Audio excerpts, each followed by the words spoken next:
Good, happy Sunday, everyone. I'm Riley King, and welcome to my news report right here on the Riley King Network. Let's get started. First up, Mike Pence on Russia and Ukraine. We're watching and very troubled.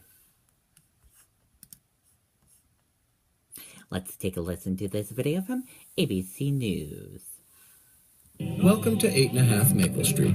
It's half a house. And even though it only has half a kitchen, half the closet space, and a half bath, it's a full house to the Wilsons. Because they have Fios, their half house has full internet, with uploads as fast as downloads. Don't pay for uploads that aren't up to speed. Get 150 meg internet with equal uploads and downloads, TV and phone for only $79.99 per month online for 1 year. Only from Fios. Breaking news. Early this morning, the Ninth Circuit Court of Appeals denied the Trump administration's latest move to keep his travel ban in place.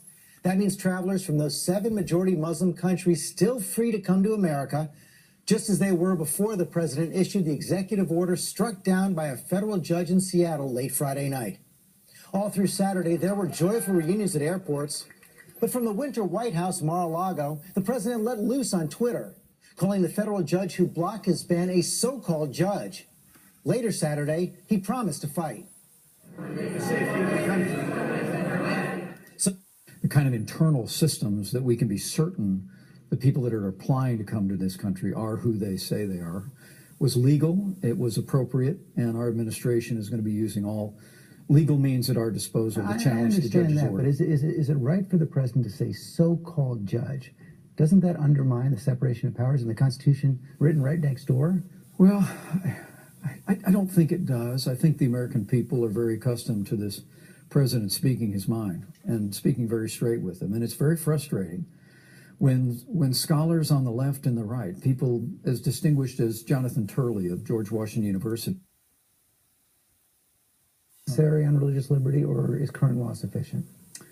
Well, the president's made it clear that he wants to take action on the Johnson Amendment. Back in the 1950s, the Congress passed a law that essentially threatened the tax-exempt status of churches and synagogues and religious institutions if they were seen to be involved in political expression. I have to tell you, I don't think we'd have ever made it to these hallowed halls back in 1790 if the pulpits of this country had been silenced from speaking about what they thought was right and wrong. The president provided real leadership in the campaign where he identified the Johnson Amendment, and he told until there was a concrete alternative in place. Does the president accept that? Well, I think what the senator was talking about was simply the process. What the president has said is that we are going to repeal Obamacare, which has put a tremendous burden on families across this country. We have some states across America, George, where health insurance premiums have gone up more than 100%. And the president made it clear to the Congress right after the election that he wanted to see us move on repealing the most corrosive elements, the mandate, the taxes, the penalties of Obamacare.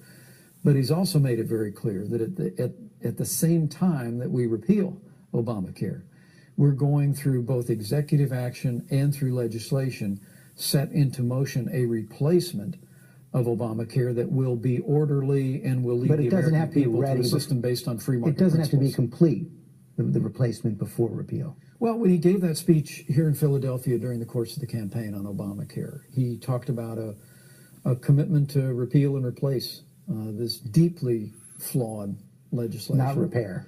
But he also said it would be an orderly transition. And the way I interpret what the senator said, George, is that we're going to ensure that we have that orderly transition. But the American people know we can do better.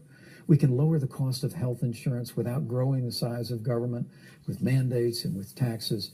The president's committed to that. And I have to tell you, we're very encouraged by the support and the partnership of leadership in the House and Senate in achieving just that. Going to pick a winner in the Super Bowl? I'm going to go and cheer them on. I'm an Indianapolis Colts fan, so I'll be on neutral ground in the Houston Owners Suite. And what a privilege it'll be to be there with President George Herbert Walker Bush. We're so pleased. I know the president is pleased to see him doing well there for the coin toss and to be able to be there to celebrate that great tradition in the company of some of America's heroes will be a great privilege for Karen and me. Have a good time. Nice to see you, sir. Thanks, George. Bye.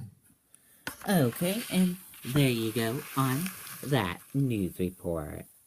And that does it for my news report right here on the Riley King Network. I hope you all have a great rest of your Sunday, everyone. Goodbye.